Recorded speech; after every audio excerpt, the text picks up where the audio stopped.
नमस्कार, मैं हूँ रितिका शर्मा और आप देख रहे हैं मृदुभाषी की खास पेशकश नेशनल बुलेटिन, जिसमें हम आपको बताएंगे हमारे देश समाज से जुड़ी आज की वह तमाम बड़ी खबरें जो आपको जानना जरूरी है। तो चलिए शुरू करते हैं आज की खबरों का रिवीजन।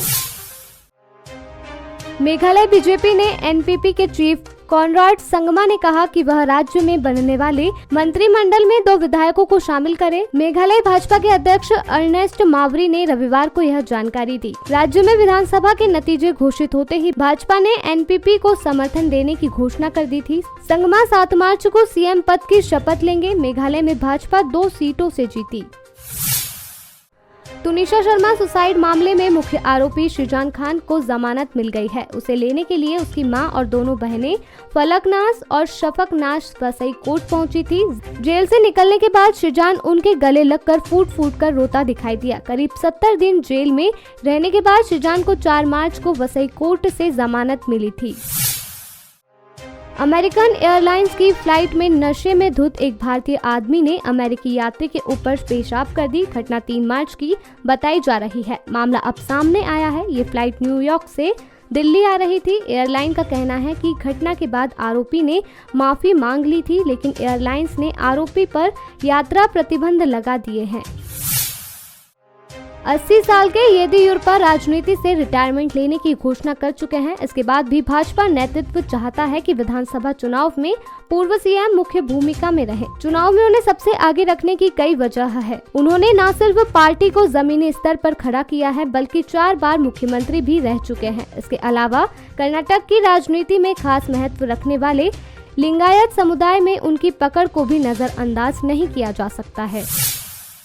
कैम्ब्रिज में चीन को शांति पसंद और नेचर से जुड़ा देश बताने वाले राहुल गांधी का रुख अब बदल गया है। कैम्ब्रिज से करीब 100 किलोमीटर दूर लंदन में इंडियन जर्नलिस्ट एसोसिएशन के इंडिया इनसाइट्स प्रोग्राम में राहुल ने कहा, इंडिया को चीन से सतर्क रहने की जरूरत है। वह बॉर्डर पर बहुत ज्यादा एक्टिव और एग्रेसिव है। 7 दिन के ब्रिटेन दौरे पर गए कांग्रेस सांसद राहुल गांधी ने एक बार फिर मोदी सरकार की खुले मंच पर आलोचना की है। लंदन में इंडियन जर्नलिस्ट एसोसिएशन ने इंडिया साइट्स के तहत राहुल गांधी से चर्चा की। इस दौरान राहुल ने कहा, देश का अपमान मैं नहीं बल्कि खुद पीएम मोदी करते हैं। दिल्ली के डिप्टी सीएम मनीष सिसोदिया की गिरफ्तारी को लेकर 9 विपक्षी नेताओं ने प्रधानमंत्री नरेंद्र मोदी को एक चिट्ठी लिखी है। इन नेताओं में दिल्ली के मुख्यमंत्री अरविंद केजरीवाल भी शामिल है। चिट्ठी में लिखा है कि मनीष सिसोदिया की गिरफ्तारी यह दिखाती है कि भारत एक लोकतांत्रिक देश है, तानाशाही शासन में तब्दील हो गई है।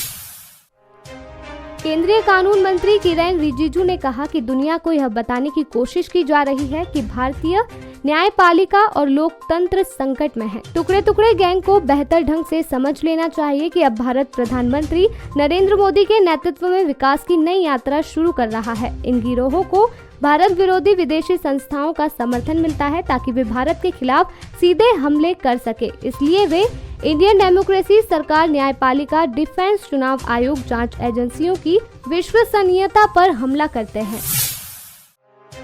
महाराष्ट्र के यवतमाल में शनिवार को एक अंडरग्राउंड पाइपलाइन फूट गई। पानी के प्रेशर से सड़क भी फट गई। प्रेशर इतना ज्यादा था कि सड़क के टुकड़े पानी के साथ 15 फुट ऊपर तक उछल गए। यह घटना मिंडे रोड चौक पर हुई। इस दौरान सड़क से गुजर रही स्कूटी सवार एक महिला घायल हो गई। यह पूरा वाकया वहां लगे सीसीटीवी में रिकॉर्ड हो गया। सोशल मीडिया पर वायरल वीडियो में सड़क के टूटने की आवाज भी रिकॉर्ड हुई है।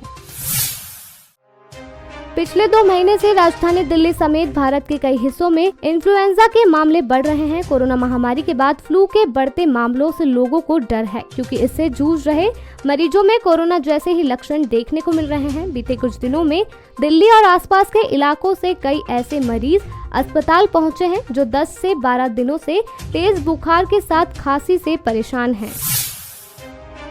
हरियाणा के रोहतक में अवैध हथियारों समेत पकड़ी गई राजस्थान पुलिस की सब इंस्पेक्टर नैना कैनवाल खूब सुर्खियों में है। नैना पानीपत के गांव सुताना की रहने वाली है। पुलिस ने हथियार बरामदगी के बाद उसके खिलाफ आर्म्स एक्ट के तहत केस दर्ज किया है। कोर्ट में पेश करने के बाद उसे जेल भेज दिया गया। नैना कैनवाल एक रेसलर रही है। उन्हें हरियाणा में सरकारी नौकरी नहीं मिली तो वह राजस्थान से खेलने लगी, जहाँ उसका वर्दी मिलने का सपना पूरा हुआ। नैना के सोशल मीडिया के प्लेटफॉर्म इंस्टाग्राम और फेसबुक पर लाखों फॉलोवर्स है।